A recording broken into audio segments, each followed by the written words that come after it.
मैं ताण दी बाण तू है मेरे स्वामी, मैं तुदे आगे अरदास।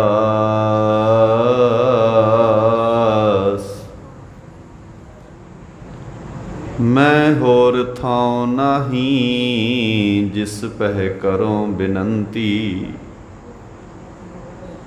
मेरा दुख सुख तुद ही पास। मैं होर थां नाही जिस पह करों बिनंती, मेरा दुख सुख तुद ही पास। तेरे गुण बहुते मैं एक ना जानिया,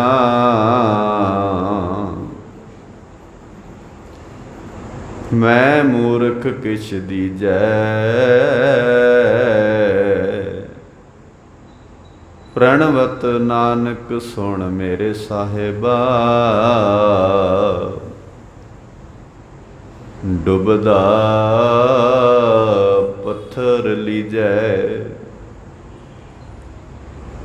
जेता समुंद सागर नीर भरिया, तेते अवगुण हमारे। दया करो किश मेहरे पावो, डुबदे पत्थर तारे।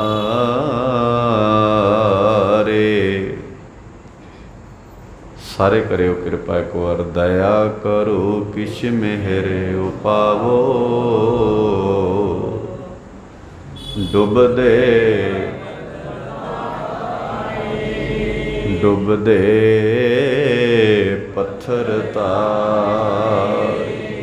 दीन दुनी दे मालक हलत पलत सवार देनहार सच्चे पातशाह ਸਾਹਿਬ ਸ੍ਰੀ ਗੁਰੂ ਗ੍ਰੰਥ ਸਾਹਿਬ ਪਾਤਸ਼ਾਹ ਜੀ ਦੇ ਮੁਬਾਰਕ ਚਰਨਾਂ ਦੇ ਅੰਦਰ ਸੱਜ ਬੈਠੇ ਗੁਰੂ ਪਿਆਰ ਵਾਲਿਓ, ਜਿੱਥੇ ਸਤਿਗੁਰਾਂ ਦੀ ਬਾਣੀ ਨਾਲ ਸਾਂਝ ਬਣਾ ਰਹੇ ਸਾਂ, ਆਓ ਚੰਦ ਘੜੀਆਂ ਸਾਹਿਬ ਸੱਚੇ ਪਾਤਸ਼ਾਹ ਜੀ ਦੀ ਬਾਣੀ ਔਰ ਸਿੱਖ ਕੌਮ ਦੀਆਂ ਕੁਝ ਜੋ ਰਵਾਇਤਾਂ ਹਨ, ਸਾਡਾ ਜੋ ਇਤਿਹਾਸਿਕ ਪੱਖ ਹੈ, ਸਾਨੂੰ ਜੋ ਸੱਚੇ ਪਾਤਸ਼ਾਹ ਜੀ ਨੇ ਰਹਿਣ ਸਹਿਣ ਦੀ ਜਾਚ ਸਿਖਾਈ ਹੈ, ਤਿਸ ਪਰਸਾਏ ਚੰਦ ਘੜੀਆਂ ਆਪਾਂ ਵਿਚਾਰ ਨਾਲ ਸਾਂਝ ਬਣਾਵਾਂਗੇ। ਵਿਚਾਰ ਆਰੰਭਣ ਤੋਂ ਪਹਿਲਾਂ ਗੁਰੂ ਚਰਨਾਂ 'ਚ ਸੀਸ ਝੁਕਾਈਏ, ਗੱਜ ਕੇ ਆਖੋ ਵਾਹਿਗੁਰੂ ਜੀ ਕਾ ਖਾਲਸਾ, ਵਾਹਿਗੁਰੂ ਜੀ ਕੀ ਫਤਿਹ।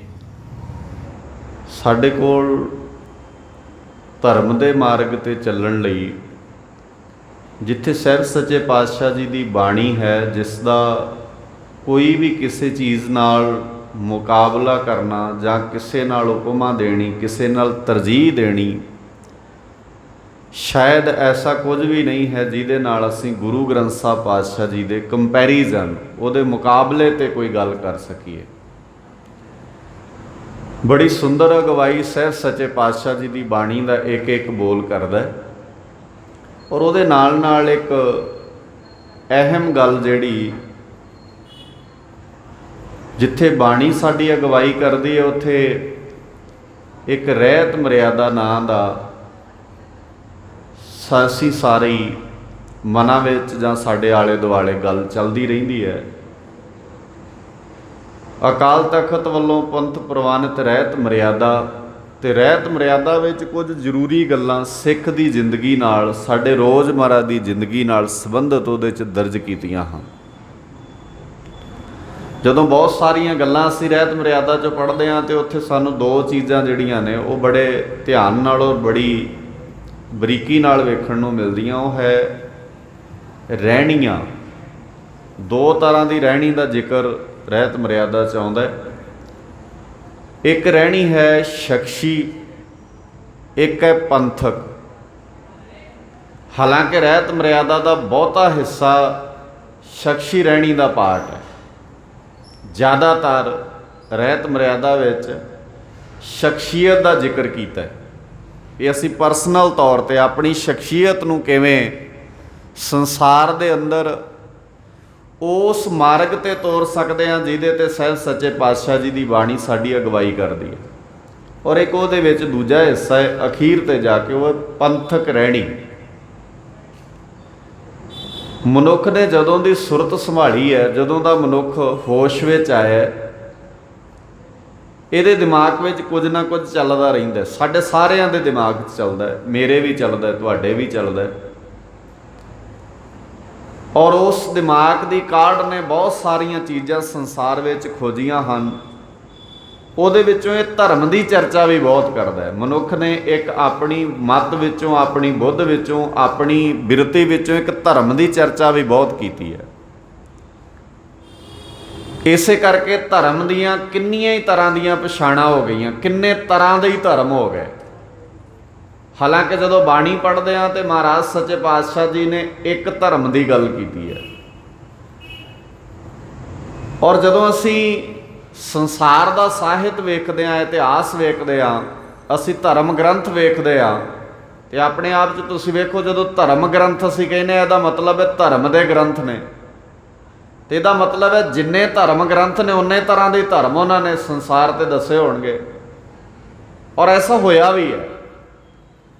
ਚਲੋ ਇੱਥੋਂ ਤੱਕ ਵੀ ਖੈਰ ਗੱਲ ਬਹੁਤ ਹੀ ਖਤਰਨਾਕ ਨਹੀਂ ਸੀ ਜੇ ਧਰਮ ਗ੍ਰੰਥ ਧਰਮ ਦੀਆਂ ਗੱਲਾਂ ਦੱਸਦੇ, ਪਰ ਅਜੀਬ ਉਦੋਂ ਬਣਿਆ, ਹੈਰਾਨੀ ਉਦੋਂ ਹੋਈ, ਹਾਲਾਤ ਉਦੋਂ ਵਿਗੜ ਗਏ ਜਦੋਂ ਧਰਮ ਗ੍ਰੰਥਾਂ ਨੇ ਧਰਮ ਦੱਸਣ ਦੀ ਬਜਾਏ ਸਮਾਜ ਵਿੱਚ ਇਸ ਤਰ੍ਹਾਂ ਦਾ ਰਿਵਾਜ ਹੈ, ਇਸ ਤਰ੍ਹਾਂ ਦੀ ਰੀਤ ਪ੍ਰਚਲਿਤ ਕਰ ਦਿੱਤੀ ਵੀ ਸੰਸਾਰ ਕਈ ਤਰ੍ਹਾਂ ਦਾ ਹੈ। ਮਨੁੱਖ ਨੂੰ ਵੀ ਕਈ ਹਿੱਸਿਆਂ 'ਚ ਵੰਡਿਆ, ਜਾਤਾਂ ਦੇ ਆਧਾਰ 'ਤੇ, ਧਰਮਾਂ ਦੇ ਆਧਾਰ 'ਤੇ, ਤੇ ਧਰਮ ਵਿੱਚ ਵੀ ਉੱਚੀਆਂ ਨੀਵੀਆਂ ਕੈਟਾਗਰੀਆਂ ਬਣਾ ਦਿੱਤੀਆਂ ਗਈਆਂ। ਜਦੋਂ ਅਸੀਂ ਗੁਰੂ ਗ੍ਰੰਥ ਸਾਹਿਬ ਪਾਤਸ਼ਾਹ ਜੀ ਦੀ ਬਾਣੀ ਨੂੰ ਪੜ੍ਹਦੇ ਹਾਂ ਤੇ ਮਹਾਰਾਜ ਸੱਚੇ ਪਾਤਸ਼ਾਹ ਜੀ ਨੇ ਇੱਕ ਧਰਮ ਦ੍ਰਿੜ ਕਰਨ ਦੀ ਜਾਂਚ ਬਾਰ-ਬਾਰ ਬਾਣੀ 'ਚ ਕੀਤੀ। ਔਰ ਇਹਦਾ ਮੁੱਢ ਜੋ ਬੰਨਿਆ ਉਹ ਇਹ ਬੰਨਿਆ ਵੀ ਜਦੋਂ ਰੱਬ ਇੱਕ ਹੈ, ਅਕਾਲ ਪੁਰਖ ਵਾਹਿਗੁਰੂ ਇੱਕ ਹੈ, ਉਹਦੇ ਨਾਮ ਬੇਅੰਤ ਰੱਖੇ ਜਾ ਸਕਦੇ ਨੇ। ਕੋਈ ਉਹਨੂੰ ਗੋਡ ਕਹਿ ਸਕਦਾ ਹੈ, ਕੋਈ ਉਹਨੂੰ ਈਸ਼ਵਰ ਕਹਿ ਸਕਦਾ ਹੈ, ਕੋਈ ਉਹਨੂੰ ਖੁਦਾ ਕਹਿ ਲੈਂਦਾ ਹੈ, ਕੋਈ ਉਹਨੂੰ ਅੱਲਾ ਕਹਿ ਲੈਂਦਾ ਹੈ, ਪਰ ਉਹ ਦੋ ਨਹੀਂ ਹਨ। ਔਰ ਤੁਸੀਂ ਧਿਆਨ ਨਾਲ ਵੇਖੋਗੇ, ਤੁਸੀਂ ਕਿਸੇ ਵੀਰ ਭੈਣ ਨਾਲ ਗੱਲ ਕਰੋ ਵੀ ਰੱਬ ਕਿੰਨੇ ਨੇ, ਤੇ ਸਾਰੇ ਇੱਕ ਹੀ ਮੰਨਦੇ ਨੇ। ਹੁਣ ਜੇ ਰੱਬ ਇੱਕ ਹੈ ਤੇ ਉਹਦੀ ਔਲਾਦ ਕਈ ਤਰ੍ਹਾਂ ਦੀ ਜਾਂ ਕਿੰਨੇ ਤਰ੍ਹਾਂ ਦੇ ਕਿਵੇਂ ਹੋ ਸਕਦੇ ਨੇ? ਸਾਹਿਬ ਸੱਚੇ ਪਾਤਸ਼ਾਹ ਜੀ ਦੀ ਬਾਣੀ ਨੇ ਬੜੇ ਸੁੰਦਰ ਵਾਕ ਵਰਤੇ। ਮਹਾਰਾਜ ਸੱਚੇ ਪਾਤਸ਼ਾਹ ਜੀ ਕਹਿੰਦੇ, ਏਕੋ ਹੈ ਭਾਈ ਏਕੋ ਹੈ, ਸਾਹਿਬ ਮੇਰਾ ਏਕੋ ਹੈ, ਦੋ ਨਹੀਂ ਹਨ। ਹੁਣ ਜੇ ਉਹ ਇੱਕ ਹੈ ਤੇ ਉਹਦੇ ਵਿਧੀ ਵਿਧਾਨ ਕਈ ਤਰ੍ਹਾਂ ਦੇ ਨਹੀਂ ਹੋ ਸਕਦੇ, ਪਰ ਸੰਸਾਰ ਨੂੰ ਵੰਡਣ ਵਾਸਤੇ ਇੱਕੋ ਹੀ ਤਰੀਕਾ ਆ ਵੀ ਅਸੀਂ ਸੰਸਾਰ ਨੂੰ ਹਿੱਸਿਆਂ 'ਚ ਵੰਡ ਦਈਏ। ਔਰ ਇਹ ਇਕੱਲੇ ਧਰਮ ਦੀ ਗੱਲ ਨਹੀਂ ਹੈ, ਤੁਸੀਂ ਆਮ ਜ਼ਿੰਦਗੀ ਦੇ ਵਿੱਚ ਵੀ ਵੇਖੋ, ਤੁਸੀਂ ਕਿਸੇ ਕੜੀ ਨੂੰ ਕਮਜ਼ੋਰ ਕਰਨਾ ਹੋਵੇ ਤਾਂ ਉਹਨੂੰ ਵੰਡਣਾ ਪੈਂਦਾ। ਤੁਸੀਂ ਕਿਸੇ ਵੀ ਚੀਜ਼ ਨੂੰ ਕਮਜ਼ੋਰ ਕਰਨਾ ਹੈ ਤਾਂ ਉਹਨੂੰ ਅਲੱਗ-ਅਲੱਗ ਦਿਸ਼ਾਵਾਂ 'ਚ ਵੰਡ ਦਿਓ। ਕੋਈ ਇੱਕ ਟੀਮ ਹੈ ਬਹੁਤ ਵਧੀਆ ਖੇਡਦੀ ਹੈ, ਉਹ ਟੀਮ ਹਰ ਥਾਂ ਤੋਂ ਜਿੱਤ ਕੇ ਆਉਂਦੀ ਹੈ, ਉਹਦੇ ਨਾਮ ਨਾਲ ਹੀ ਸ਼ਬਦ ਜੁੜ ਗਿਆ ਵੀ ਇਹ ਅਜਿੱਤ ਹੀ ਹੈ, ਇਹਨੂੰ ਨਹੀਂ ਕੋਈ ਜਿੱਤ ਸਕਦਾ। ਤੇ ਉਸ ਟੀਮ ਨੂੰ ਉਦੋਂ ਹੀ ਹਰਾਇਆ ਜਾ ਸਕਦਾ ਜਦੋਂ ਟੀਮ ਮੈਂਬਰਾਂ ਦੀਆਂ ਦਿਸ਼ਾਵਾਂ ਵੰਡ ਦਿੱਤੀਆਂ ਜਾਣਗੀਆਂ। ਧਿਆਨ ਨਾਲ ਸਮਝਿਓ ਗੱਲ। ਉਹ ਟੀਮ ਉਦੋਂ ਹੀ ਹਾਰੇਗੀ ਜਦੋਂ ਉਸ ਟੀਮ ਦੇ ਵਿੱਚ ਖੇਡਣ ਵਾਲੇ ਬੰਦਿਆਂ ਦੀ ਹਰ ਇੱਕ ਬੰਦੇ ਦੇ ਮਾਈਂਡ ਵਿੱਚ, ਦਿਮਾਗ ਵਿੱਚ, ਸੁਰਤ ਵਿੱਚ ਇਹ ਗੱਲ ਪਾ ਦਿੱਤੀ ਜਾਏਗੀ ਵੀ ਇਹਨੇ ਇਹਨੂੰ ਜਾਣਾ ਤੇ ਤੂੰ ਇਹਨੂੰ ਜਾਣਾ। ਕਿਉਂਕਿ ਟੀਮ ਜਿੱਤਦੀ ਹੈ, ਬੰਦੇ ਨਹੀਂ ਜਿੱਤਦੇ ਹੁੰਦੇ ਕਦੇ ਵੀ। ਸ਼ਾਇਦ ਤੁਸੀਂ ਧਿਆਨ ਨਾਲ ਜੇ ਵੇਖੋਗੇ ਤੇ ਜਦੋਂ ਸਿੱਖ ਕੌਮ ਦੀ ਗੱਲ ਅਸੀਂ ਕਰਦੇ ਹਾਂ ਨਾ, ਜਦੋਂ ਗੁਰੂ ਨਾਨਕ ਸਾਹਿਬ ਪਾਤਸ਼ਾਹ ਜੀ ਦੇ ਪੰਥ ਦੀ ਗੱਲ ਅਸੀਂ ਕਰਦੇ ਹਾਂ, ਤੇ ਜਦੋਂ ਇੱਥੇ ਪੰਥਕ ਰਹਿਣੀ ਦਾ ਜ਼ਿਕਰ ਛਿੜਦਾ ਹੈ ਤਾਂ ਇਸੇ ਕਰਕੇ ਹੈ, ਜਦੋਂ ਕੋਈ ਪੰਥ ਲਈ ਸੋਚਦਾ ਹੈ ਨਾ, ਉਦੋਂ ਨਿੱਜ ਤੋਂ ਉੱਪਰ ਉੱਠਦਾ ਹੈ। ਧਰਮ ਦਾ ਮੁੱਢਲਾ ਅਸੂਲ ਹੈ ਤੁਹਾਨੂੰ ਨਿੱਜ ਤੋਂ ਉੱਪਰ ਚੁੱਕ ਦਿੰਦਾ ਹੈ। ਅਸੀਂ ਨਿੱਜ ਪ੍ਰਸਤ ਹੋ ਕੇ ਨਹੀਂ ਸੋਚਦੇ। ਜੇ ਨਿਜ ਲਈ ਸੋਚਿਆ ਜਾਂਦਾ ਤੇ ਸ੍ਰੀ ਚੰਦ ਦੀ ਜਗ੍ਹਾ ਤੇ ਭਾਈ ਲਹਿਣਾ ਜੀ ਆ ਹੀ ਨਹੀਂ ਸੀ ਸਕਦੇ ਕਦੇ ਵਾਸਤੇ ਵੀ। ਔਰ ਦੁਨੀਆ 'ਚ ਹੈਰਾਨੀ ਵੀ ਬਹੁਤ ਹੋਈ ਉਸ ਵੇਲੇ। ਬਾਣੀ ਨੂੰ ਪੜ੍ਹੋਗੇ ਤਾਂ ਸਿੱਖਾਂ ਪੁੱਤਰਾਂ ਘੋਖ ਕੈ ਜਾਂ ਸੁਦੋਸ ਦਾ ਲਹਿਣਾ ਟਿਕਿਓਨ, ਪੰਥਕ ਰਹਿਣੀ ਦਾ ਮੁੱਢਲਾ ਅਸੂਲ ਇਹ ਹੈ ਵੀ ਇਹ ਅਸੂਲਾਂ ਤੇ ਖੜਦੀ ਹੈ, ਇਹ ਆਪਣਾ ਤੇ ਬਗਾਨਾ ਨਹੀਂ ਵੇਖਦੀ। ਪੰਥਕ ਰਹਿਣੀ ਦਾ ਮੁੱਢਲਾ ਅਸੂਲ ਹੈ ਵੀ ਇਹ ਅਸੂਲ ਤੇ ਖਿੜਦੀ ਹੈ, ਇਹਦੇ ਨਾਲ ਆਪਣਾ ਬਗਾਨੇ ਨਾਲ ਕੋਈ ਫਰਕ ਨਹੀਂ ਪੈਂਦਾ। ਅਸੀਂ ਆਪਣੇ ਔਰ ਸਮਾਜ ਉਦੋਂ ਹੀ ਯੂਨਿਟੀ ਨਾਲੋਂ, ਇਕੱਠ ਨਾਲੋਂ ਤੋੜਿਆ ਜਾ ਸਕਦਾ ਜਦੋਂ ਅਸੀਂ ਸਾਂਝੇ ਫੈਸਲੇ ਨੂੰ ਕਿਸੇ ਨਿੱਜ ਤੇ ਲਿਆ ਕੇ ਖੜੇ ਕਰ ਦਾਂਗੇ। ਸ਼ਾਇਦ ਤੁਸੀਂ ਸਮਝ ਪਾ ਰਹੇ ਹੋਵੋਗੇ ਮੈਂ ਜਿਹੜੀ ਬੇਨਤੀ ਕਰਨੀ ਚਾਹੁੰਦਾ। ਜਿਹੜਾ ਗੁਰੂ ਨਾਨਕ ਦਾ ਘਰ ਹੈ, ਸਿੱਖਾਂ ਪੁੱਤਰਾਂ ਘੋਖ ਕੈ, ਬਾਬੇ ਨੇ ਸਾਰੇ ਹੀ ਘੋਖੇ। ਜਿਹੜਾ ਉਸ ਕਸਵੱਟੀ ਤੇ ਖਰਾ ਉਤਰਦਾ ਸੀ ਉਸ ਲਹਿਣੇ ਨੂੰ ਜ਼ਿੰਮੇਵਾਰੀ ਦੇ ਦਿੱਤੀ। ਇਹ ਨਹੀਂ ਵੇਖਿਆ ਵੀ ਇਹ ਤੇ ਮੇਰਾ ਪੋਤੀ ਨਹੀਂ ਹੈ। ਔਰ ਤੁਸੀਂ ਪੜਾਅ ਦਰ ਪੜਾਅ ਸਿੱਖੀ ਨੂੰ ਵੇਖੋ, ਸਿੱਖੀ ਐਂ ਹੀ ਤੁਰਦੀ ਰਹੀ ਹੈ। ਔਰ ਜਦੋਂ ਪੜਾਅ ਦਰ ਪੜਾਅ ਸਿੱਖੀ ਦਾ ਇਹ ਪੰਥਕ ਮੁੱਢਲਾ ਅਸੂਲ ਸਿੱਖਾਂ ਵਿੱਚ ਪ੍ਰਚਲਿਤ ਰਿਹਾ ਉਹਨਾਂ ਚਿਰ ਤੱਕ ਸਿੱਖ ਅੱਗੇ ਨੂੰ ਵੱਧਦੇ ਗਏ ਨੇ। ਗਿਣਤੀ ਗੁੰਤੀ ਨਾਲ ਕੋਈ ਫਰਕ ਨਹੀਂ ਪੈਂਦਾ ਹੁੰਦਾ। ਜਿਹੜੀ ਬ੍ਰਿਟਿਸ਼ ਹਕੂਮਤ ਕਹਿੰਦੀ ਸੀ ਪੂਰੀ ਦੁਨੀਆ ਤੇ ਰਾਜ ਕਰਨਾ ਹੈ, ਜੇ ਉਹ ਹਾਰੇ ਤੇ ਸਿੱਖਾਂ ਤੋਂ ਹਾਰੇ, ਕਿਉਂਕਿ ਉਹ ਪੰਥਕ ਜਜ਼ਬਾ ਹੈ ਨਾ, ਜਿਹੜਾ ਇੱਕ ਹੋਣ ਦਾ ਜਜ਼ਬਾ ਹੈ, ਜਿਹੜਾ ਇਕੱਠੇ ਲੜਨ ਦਾ ਜਜ਼ਬਾ ਹੈ, ਜਿਹੜਾ ਏਕਤਾ 'ਚ ਬੱਝਣ ਦਾ ਜਜ਼ਬਾ ਹੈ, ਉਹ ਗੁਰੂ ਨਾਨਕ ਸਾਹਿਬ ਜੀ ਦੇ ਘਰ ਨੇ ਬਹੁਤ ਬਰੀਕੀ ਨਾਲ ਸਿੱਖਾਂ 'ਚ ਪਾਇਆ। ਸਿੱਖ ਦੋ ਵੀ ਇਕੱਠੇ ਹੋ ਜਾਣ ਨਾ, ਦੋ, ਧਿਆਨ ਨਾਲ ਸੁਣਿਓ ਗੱਲ, ਦੋ ਵੀ ਇਕੱਠੇ ਹੋ ਜਾਣ, ਤਿੰਨ ਨਹੀਂ ਚਾਹੀਦੇ, ਦੋ ਹੀ ਹੋ ਜਾਣ, ਸਾਰੀ ਦੁਨੀਆ ਇੱਕ ਬੰਨੇ ਹੋਵੇ, ਸਿੱਖ ਦੋ ਹੋਣ ਸਿੱਖ ਪਰ, ਤੇ ਜਿੱਤ ਸਿੱਖ ਦੇ ਚਰਨ ਛੂੰਹਦੀ ਹੈ ਫਿਰ। ਪਰ ਸਵਾਲ ਇਹ ਹੈ ਵੀ ਇਹ ਇਕੱਠੇ ਚਾਹੀਦੇ ਨੇ। ਤੁਸੀਂ ਸੁਣਿਆ ਸਾਰਿਆਂ ਨੇ ਗਰਜਾ ਸਿੰਘ ਤੇ ਬੋਤਾ ਸਿੰਘ ਕਿੰਨੇ ਸਨ, ਤੇ ਰਾਜ ਕਿਹਦਾ ਹੈ ਉਸ ਵੇਲੇ? ਮੁਗਲਾਂ ਦਾ। ਜਦੋਂ ਰਾਜ ਮੁਗਲਾਂ ਦਾ ਤੇ ਸੁਭਾਵਿਕ ਗੱਲ ਹੈ ਵੀ ਗਿਣਤੀ ਮੁਗਲਾਂ ਦੀ ਬਹੁਤ ਹੋਣੀ ਹੈ। ਔਰ ਜਦੋਂ ਤੁਸੀਂ ਉਸ ਇਤਿਹਾਸ ਦੇ ਟੌਪਿਕ ਨੂੰ, ਉਸ ਚੈਪਟਰ ਨੂੰ ਪੜ੍ਹਨਾ ਹੈ ਤਾਂ ਉੱਥੇ ਵੀ ਤੁਸੀਂ ਧਿਆਨ ਨਾਲ ਵੇਖਿਓ, ਲੜਨ ਵਾਲੇ ਗਰਜਾ ਸਿੰਘ ਬੋਤਾ ਸਿੰਘ ਦਾ ਜਿਹੜਾ ਮੁਕਾਬਲਾ ਕਰਨ ਵਾਸਤੇ ਆਏ ਨੇ ਨਾ, ਉਹ ਦੋ ਨਹੀਂ ਆਏ, ਚਾਰ ਨਹੀਂ ਆਏ, ਉਹ ਸੈਂਕੜਿਆਂ 'ਚ ਆਏ ਨੇ। ਪਰ ਜਿੱਤ ਕਿਹਨੂੰ ਨਸੀਬ ਹੋਈ ਹੈ? ਗਰਜਾ ਸਿੰਘ ਤੇ ਬੋਤਾ ਸਿੰਘ ਨੂੰ, ਕਿਉਂਕਿ ਉਹਨਾਂ ਨੂੰ ਜੁੜਨਾ ਆਉਂਦਾ, ਇਕੱਠੇ ਰਹਿਣਾ ਆਉਂਦਾ। ਸਿੱਖ ਮਿਸਲਾਂ 'ਚ ਵੰਡੇ ਗਏ, ਸਿੱਖ ਕਮਜ਼ੋਰ ਹੋਏ। ਤੁਸੀਂ ਧਿਆਨ ਨਾਲ ਵੇਖਿਓ ਸਾਰੀਆਂ ਚੀਜ਼ਾਂ ਨੂੰ। ਮਹਾਰਾਜਾ ਰਣਜੀਤ ਸਿੰਘ ਨੇ ਇਸ ਗੱਲ ਨੂੰ ਬੜੀ ਬਰੀਕੀ ਨਾਲ ਔਰ ਬੜਾ ਲਾਗੇ ਹੋ ਕੇ ਸਮਝ ਲਿਆ ਵੀ ਸਿੱਖ ਉਦਣ ਹੀ ਬਚੇਗਾ ਜਿੱਦਣ ਇਕੱਠਾ ਹੋਏਗਾ, ਜਿੱਦਣ ਪੰਥਕ ਹਿੱਤਾਂ ਲਈ ਸੋਚੇਗਾ। ਉਹਨੇ ਸਾਰੀਆਂ ਮਿਸਲਾਂ ਨੂੰ ਭੰਗ ਕਰਕੇ ਖਾਲਸਾ ਪੰਥ ਇੱਕ ਕਰਤਾ। ਔਰ ਜਦੋਂ ਖਾਲਸਾ ਪੰਥ ਇੱਕ ਹੋਇਆ, ਉਦੋਂ ਦਰਾ ਖੈਬਰ ਦੀਆਂ ਪਹਾੜੀਆਂ ਤੇ ਕੇਸ਼ਰੀ ਨਿਸ਼ਾਨ ਝੁੱਲੇ। ਉਦੋਂ ਕੱਲੇ ਭਾਰਤ ਪੰਜਾਬ ਨਹੀਂ, ਆਲੇ ਦੁਆਲੇ ਦੀਆਂ ਸਾਰੀਆਂ ਉਹਨਾਂ ਤਾਕਤਾਂ ਨੇ ਸਿੱਖਾਂ ਦੀ ਤਾਕਤ ਨੂੰ ਕਬੂਲਿਆ। ਔਰ ਮੈਂ ਜਿਹੜੀ ਬੇਨਤੀ ਕਰਦਾ ਸੀ, ਬ੍ਰਿਟਿਸ਼ ਸਰਕਾਰ ਨੇ ਵੀ ਇਸ ਗੱਲ ਨੂੰ ਕਬੂਲ ਕਰ ਲਿਆ ਵੀ ਇਹਨਾਂ ਦੇ ਸਾਹਮਣੇ ਲੜਿਆ ਨਹੀਂ ਜਾ ਸਕਦਾ, ਤੇ ਉਹਨਾਂ ਨੇ ਪ੍ਰਸਤਾਵ ਰੱਖਿਆ ਵੀ ਤੁਹਾਡੇ ਨਾਲ ਰਲ ਕੇ ਰਹਿਣਾ ਚਾਹੁੰਦੇ ਆ, ਕਿਉਂਕਿ ਹਰਾ ਨਹੀਂ ਸੀ ਸਕਦੇ। ਉਹ ਹਰਾ ਉਦੋਂ ਹੀ ਸਕਦੇ ਨੇ ਜਦੋਂ ਧਿਆਨ ਸਿੰਘ ਆਪਣੀ ਡਫਲੀ ਵਜਾਵੇ, ਲਾਲ ਸਿੰਘ ਆਪਣੀ ਡਫਲੀ ਵਜਾਵੇ, ਗੁਲਾਬ ਸਿੰਘ ਆਪਣੀ ਡਫਲੀ ਵਜਾਵੇ। ਜਦੋਂ ਆਪਣੀਆਂ ਡਫਲੀਆਂ ਵੱਜਣਗੀਆਂ। ਔਰ ਤੁਸੀਂ ਗੁਰੂ ਨਾਨਕ ਸਾਹਿਬ ਜੀ ਦੇ ਦਰ ਨੂੰ ਜਦੋਂ ਪੜ੍ਹਦੇ ਹੋ, ਬਾਣੀ ਪੜ੍ਹਦੇ ਆ ਨਾ ਅਸੀਂ, ਤੇ ਮਹਾਰਾਜ ਸੱਚੇ ਪਾਤਸ਼ਾਹ ਜੀ ਨੇ ਜੋ ਬਾਣੀ ਦੇ ਰਾਹੀਂ ਸਿਰਜਿਆ, ਭਾਈ ਗੁਰਦਾਸ ਜੀ ਨੇ ਆਪਣੀ ਰਚਨਾ ਤੋਂ ਵੀ ਕਿਹਾ, ਆਪਣੀ ਬਾਣੀ ਦੇ ਰਾਹੀਂ, ਆਪਣੇ ਕਵਿਤਾ ਵਾਰਾਂ ਰਾਹੀਂ ਵੀ ਉਹਨਾਂ ਲਿਖਿਆ। ਤੇ ਉਹ ਕਹਿੰਦੇ ਨੇ ਇਹ ਸੰਸਾਰ ਡੁੱਬਿਆ ਤਾਂ ਕਿਉਂਕਿ ਇੱਥੇ ਆਪੋ ਧਾਪੀ ਹੋਏ ਕਿ ਨਿਆਰੇ ਨਿਆਰੇ ਧਰਮ ਚਲਾਏ ਨੇ ਲੋਕਾਂ ਨੇ। ਆਪੋ ਧਾਪ ਪੈ ਗਈ, ਅੱਜ ਵੀ ਹੈ। ਤੁਸੀਂ ਕਿਸੇ ਇਕੱਠ ਵਿੱਚ ਵੇਖ ਲਓ, ਤੁਸੀਂ ਕਿਸੇ ਜਥੇਬੰਦੀ 'ਚ ਵੇਖ ਲਓ, ਤੁਸੀਂ ਕਿਸੇ ਕਾਫਲੇ 'ਚ ਵੇਖ ਲਓ, ਅਸੀਂ ਤੁਰਦੇ ਇਕੱਠੇ ਆ, ਤੇ ਜਦੋਂ ਜਿੱਤ ਬਿਲਕੁਲ ਸਾਡੇ ਕਦਮਾਂ ਤੱਕ ਡਿੱਗਣੀ ਵਾਲੀ ਹੁੰਦੀ ਹੈ ਨਾ, ਉਦੋਂ ਅਸੀਂ ਧਿਰਾਂ 'ਚ ਹੋ ਜਾਂਦੇ। ਤੇ ਜੋ ਸਾਡੇ ਬਾਰੇ ਕਿਸੇ ਦੂਜੇ ਨੇ ਕਹਿਣਾ ਹੁੰਦਾ ਹੈ ਨਾ, ਫਿਰ ਉਹਨੂੰ ਮੌਕਾ ਨਹੀਂ ਦਿੰਦੇ, ਅਸੀਂ ਆਪ ਹੀ ਕਹਿ ਲੈਂਦੇ ਹਾਂ ਵੀ ਮੈਂ ਦੱਸਦਾ ਤੈਨੂੰ ਇਹਦੀਆਂ ਕਿੰਨੀਆਂ ਕਮਜ਼ੋਰੀਆਂ ਨੇ, ਤੈਨੂੰ ਨਹੀਂ ਬਹੁਤੀ ਮਿਹਨਤ ਕਰਨੀ ਪੈਣੀ। ਔਰ ਇਹ ਪੰਥਕ ਰਹਿਣੀ ਦਾ ਮੁੱਢਲਾ ਅਸੂਲ ਜਿਹੜਾ ਗੁਰੂ ਨਾਨਕ ਸਾਹਿਬ ਪਾਤਸ਼ਾਹ ਜੀ ਨੇ ਦਿੱਤਾ ਹੈ ਨਾ, ਉਹ ਇਹ ਦਿੱਤਾ ਹੈ, ਸਿੱਖਾਂ ਪੁੱਤਰਾਂ ਘੋਖ ਕੈ ਜਾਂ ਸੁਦੋਸ ਤਾਂ ਲਹਿਣਾ ਟਿਕਿਓਨ। ਔਰ ਕਿੱਡੇ ਸੁੰਦਰ ਸ਼ਬਦ ਨੇ ਉਹ। ਜਦੋਂ ਲਹਿਣਾ ਬੈਠਾ ਨਾ, ਤੇ ਉਸ ਵੇਲੇ ਜਿਵੇਂ ਅੱਜ ਹੈਰਾਨਗੀ ਹੁੰਦੀ ਹੈ ਨਾ ਬੰਦੇ ਨੂੰ, ਜੇ ਅੱਜ ਸਿੱਖ ਇੱਕ ਥਾਂ ਤੇ ਹੋ ਜਾਣ ਤੇ ਬੜੇ ਲੋਕ ਹੈਰਾਨ ਹੋ ਜਾਂਦੇ ਨੇ, ਇਹ ਕਿੰਨੇ ਕੁ ਦਿਨ ਰਹਿਣਗੇ ਇਕੱਠੇ, ਭਲਾ ਬਹੁਤਾ ਚਿਰ ਤਾਂ ਨਹੀਂ ਰਹਿੰਦੇ।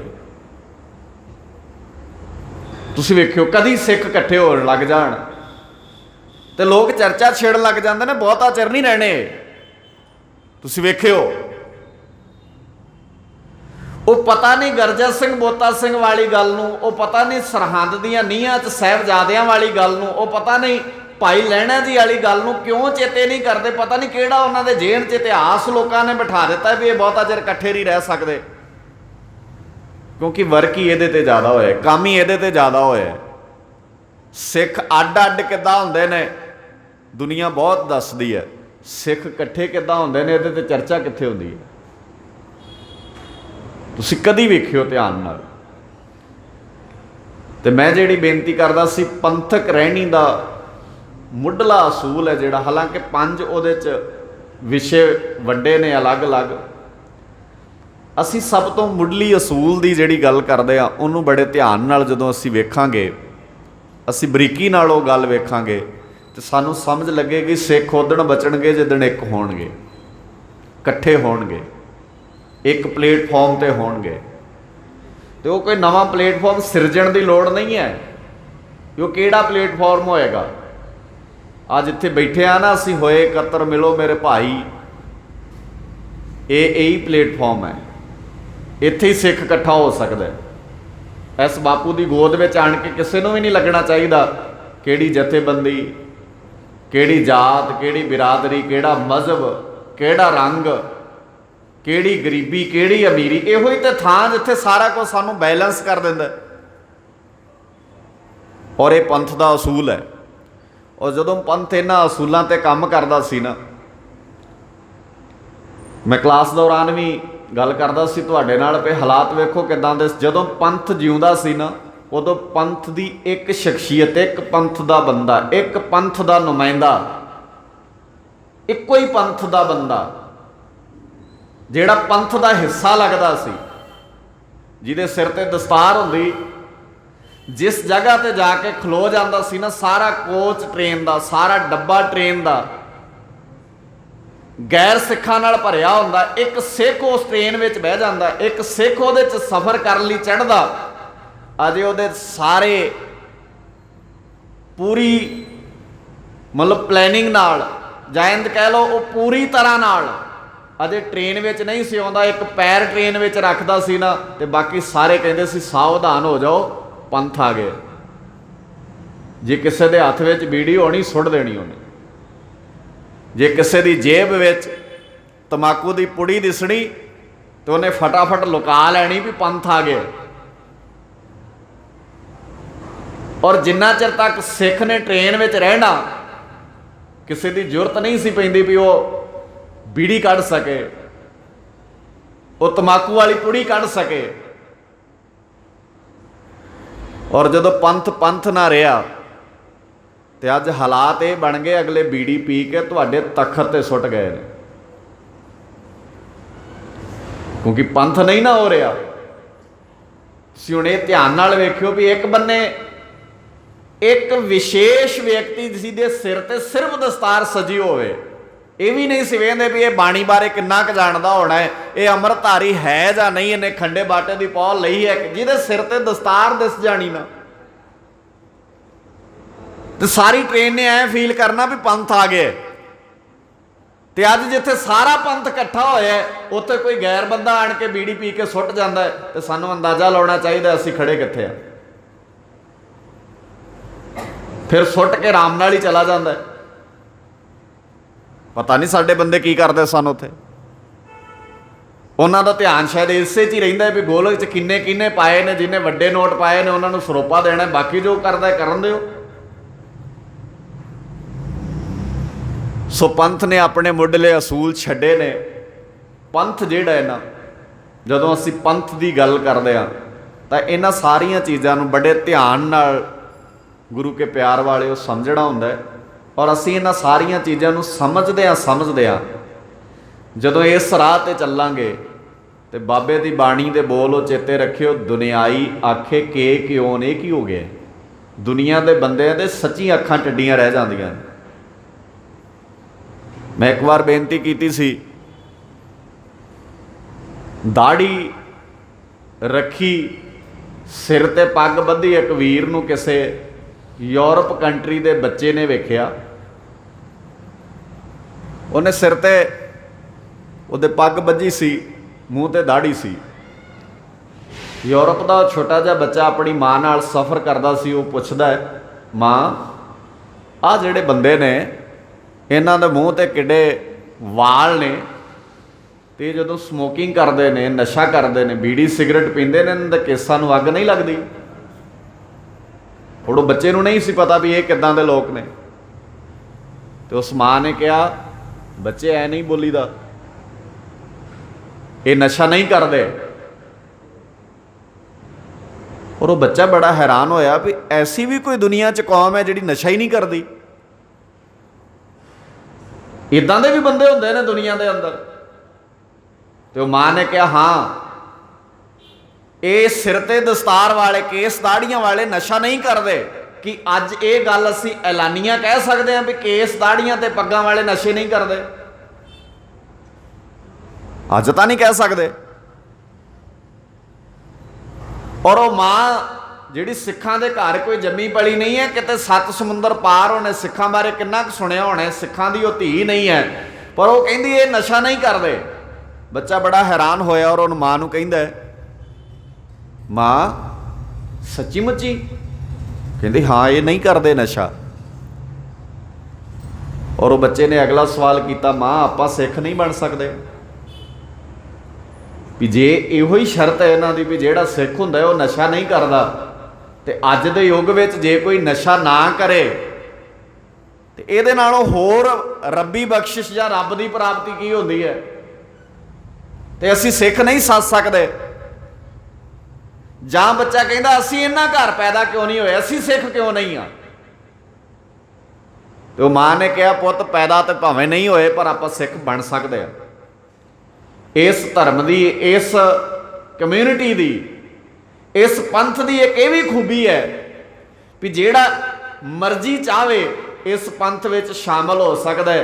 ये जद्दी पुश्ती जम्मे बंदियां दा धर्म नहीं है। जिद्दण जिन्हों समझ लगे, जिद्दण जिहदी अख खुल जाए वो ये शामिल हो सकता है तो ये रौह रीतियां नूं अपना सकता है। वो बच्चे नूं लैके कित्थों समझ लगेगी? कहने इन्हां दा धार्मिक स्थान है। वो बच्चे नूं लैके गुरुद्वारे आई। गुरुद्वारा साहब दे भाई साहब ने उन्होंने बाणी बारे, इतिहास बारे, उन्होंने सिक्खी दे किरदार बारे समझाया और उन्हें हथ जोड़ के कहा, किरपा करो मैनू भी इस पंथ का हिस्सा बना लो, मैनू भी ये शामिल कर लो, माण करया करो। कोई बहुत ही लंबी चौड़ी चर्चा नहीं हुई और एक बंदा इस गल तो ही कितना प्रभावित होया भी ऐसे भी दुनिया ते हैगे ने जिहड़े नशा ही नहीं करते। उन्हें नहीं बहुता वेख्या गुरु ग्रंथ साहब च की लिखिया है, यदी धर्म फिलोसफी की कहती है, ये भगतां ने की लिखिया है, ये 6 गुरुआं ने की लिखिया है, ये 35 महापुरुषों ने। उन्हें इन्ना ही वेख्या भी कमाल है भी ऐसी भी दुनिया ते कोई कौम हो सकती है। सो गुरु के प्यार वालिओ, जिहड़ी पंथक गल है ना, जिहड़ी पंथक रहनी की गल है, वो तुहानूं अपने निज तो उपर चुक के सोचण लाउंदी है। असीं अपने आप तक सोचते हैं। तुसीं वेखो पढ़ाई के लैवल ते बंदा सोचता मैं सारिਆਂ तो अव्वल आ जा, तो दूजिਆਂ बारे ये सोचता भी फेल ही हो जाने तो चंगा। ये मानसिकता है बंदे की। किसी थां ते तुसीं वेखो हर थां ते अपने आप नूं अगे रखदा है। गुरु नानक साहब पातशाह जी का घर है ना जिहड़ा, वो सबको मीत हम आपन कीना हम सबना के साजन की दुहाई दिंदा। असीं सारे ही अगे वधीए। असीं सारे गुरु ग्रंथ साहब पातशाह जी की बाणी नूं पढ़न वाले इस गल नूं ध्यान नाल वेखीए। और जदों ये इस विचारधारा नूं पंथ जिउंदा सी ना, उदों पंथ बुलंदियां ते सी। जे अज किते माड़ी मोटी मुश्किल नज़र आउंदी है ना, तो सानू सारिਆਂ ਨੂੰ स्वीकार कर लेना चाहिए। ददे दोष ना देऊँ किसे दोष, कर्मा अपने जो मैं किया सो मैं पाया, दोष ना दीजै अवर जाना, किसे दूजे का कसूर नहीं है। सिक्खी च फर्क नहीं पिया, गुरु नानक दे पंथ विच फर्क नहीं पिया। पंथ उस राह ते तुरन वालियां दी मुश्किल है, वो तुरना नहीं चाहते, तुरदे नहीं उस राह ते। गुरु बाबे दी बाणी नूं समझ के असी इस गल नूं भी ध्यान च, जिथे असी अपनी शख्सियत नूं घड़ना है, जिथे आपे नूं सवारना है, उत्थे ये गल सानूं सारिਆਂ ਨੂੰ जरूर चेते विच रहनी चाहिए है। असी पंथ का हिस्सा भी हाँ, तो पंथ हुंदा है जिहड़ा वो समूहक तौर पर सारे संसार नूं अगे तोरन की गल करदा है। तो सानूं सारिਆਂ ਨੂੰ ये गल भी बड़े ध्यान नाल मैनूं लगदा है समझनी चाहिए है, और इन्हां गल्लां नूं अमल विच लिआउणा चाहिए है। असी मेरा ਉਹਦਾ अपना तो बेगाना छड्डीए, असी ਇਹਦੇ ते फैसले करने सीखीए, ठीक की है गलत की है, सही की है गलत की है। जिदण सही ते गलत दे फैसले होण लग जाणगे, उदण असी पंथ दा मुढ़ला असूल मन रहे होवांगे। ते मैनूं ऐ लगदा कि सानूं जे ये गल समझ विच आ जाए तो असी बहुत छेती जिथे आप उस पंथ दे, उस राह दे, उस पंथ दे हिस्से नूं अपनी जिंदगी नाल जोड़ सकते हैं, जां असीं उस पंथ का हिस्सा बन सकते हैं, उत्ते बहुत छेती असीं होर दुनिया के लोगों नूं भी ये गल समझा सकते हैं। पर लोड़ है सानूं ये गल समझ विच आवे, असीं उस मार्ग ते तुरन दा यतन सारे करिए। तो चेते रखो, असीं पंथ का हिस्सा हाँ। पंथ निज लई नहीं सोचदा, वो निज तो उपर उठ के सोचदा है। वो किसे लई सीस लवा लैंदा है, वो किसे लई साहिबजादे नीहां च चिना लैंदा है। ते जिहड़े पानी का गिलास नहीं किसे नूं फड़ा सकदे, वो किसे लई सीस की लवाउणगे। अपने पुੱਤ किसे लई नीहां च किहने चढ़ाउणे ने अज, वो गुरु नानक दे हिस्से ही आया, क्योंकि उन्होंने पंथ की अहमियत नूं समझिया। गुरु के प्यारिओ, जे इहदे चों थोड़ा थोड़ा हिस्सा भी असीं समझण लग जाइए, मैं नहीं कहता असीं सारियां गल्लां नूं बहुत छेती समझ सकते हैं। ये वड्डियां गल्लां ने, कर लैणियां बहुत सौखियां ने, समझा देणियां बहुत सौखियां ने, समझ लैणियां बहुत सौखियां ने, पर इन्हां नूं अमल विच लिआउणा बहुत औखा कारज है। जिथे पदार्थवादी युग होवे, जिथे बंदे नूं हर पढ़ाई, हर एजुकेशन, हर साथी मित्र, दुनिया, टीवी चैनल, ऐड सारा कुछ यही दस रहा होवे भी तू 4 छिलड़ा किवें कमा सकदा है, उत्थे ये गल शुरू करनी भी समाज खूबसूरत किवें बन सकदा है, ये अपने आप च बहुत वड्डी गल है। पर सानू ये वड्डी तां नहीं लगदी क्योंकि साडे सामने रोल मॉडल मेरे पातशाह ने सिरज के दिते ने। ते उन्हां समयां विच जिथे आपो तापी होए के न्यारे न्यारे धर्म चलाए सी, उत्थे मेरे बाबे नानक ने सब तो वध अज तो 550 साल पहला पैदल सफ़र तय करके दुनिया का भला करना चाहया, क्योंकि वो सरबत का भला ते असी एक राह दे पांधी हाँ, उस राह ते तोरन का यतन गुरु नानक साहब जी करना चाहते सी। गुरु मेहर करे असी उस गल नूं बड़े ध्यान नाल समझण का यतन करिए।